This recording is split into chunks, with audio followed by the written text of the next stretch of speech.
To the class of 2020 and everyone who helped us on the way. We have all come a long way since our first day of kindergarten. We have gone from field days to track meets. We have gone from playing hot cross buns to playing Mozart and movie soundtracks.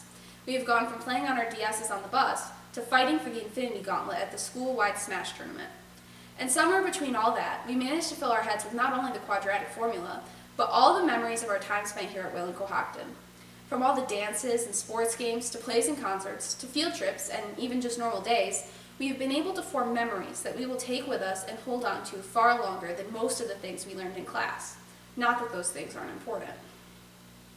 I know I will never forget the valiant quest by my classmates to rescue Kevin the Bird from the evil clutches of the other classes, nor will I forget all the amazing homecomings spent cheering my lungs out at the pep rally or dancing with my friends. I loved spending 13th periods with Sarah, practicing not only our band music, but my personal favorite, Ireland of Legend and Lore. And it was always fun discussing conspiracy theories and playing chess with Ethan and Claire. Perhaps my favorite memory was the band trip, where through all the amazing experiences that weekend, from sitting at the cafe making jokes with Ethan, Will, Haley, Sam, and Dylan, to watching a concert, to exploring a submarine, Grace and Rachel can attest, I learned the most valuable lesson for anyone who thought claims about Australian wildlife were exaggerated. Some kangaroos are not to be trusted. On Thursday, March 13th, the last day we were all in school together, I asked one of my classmates whether he thought school would ever be shut down because of the coronavirus. He said no, and that was the way most people felt about it. We had no way of knowing that that day would be our last together, and let's face it, we were all kind of excited when we heard there wasn't going to be school for 2 weeks.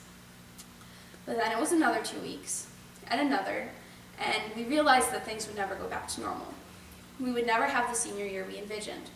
No senior ball, no last sports game, and no goodbyes. I, for one, would have spent my last day at school differently if I had known the truth. But from all the struggles we have faced this year, I think there is one big lesson we can all take away. Live every day like your last. When we left school that day, we never knew it would be our last normal day together. But that will not be the last time something like this will happen. Never take things or people for granted, because they too can be taken away in a heartbeat. We never got the chance to say goodbye to Miss J, and I would be remiss not to mention her. She was a sassy grandma to all of us, and we all wish we had more time with her this year. So I want to encourage all of you to tell the people you care about how much they matter to you. Do that thing that you have been afraid to do, but want to do anyway. Spend time with people, build lasting friendships, and make memories. 10 years from now, I would be surprised if anyone cares if you got an A or a B. And yes, I'm telling myself that as much as I'm telling you. But people will care about what kind of person you are. Will you be the kind of person who invests in others? Or will you be so absorbed in everything that seems so important that you never take time to build lasting relationships and memories? I have to admit I tend to follow the latter.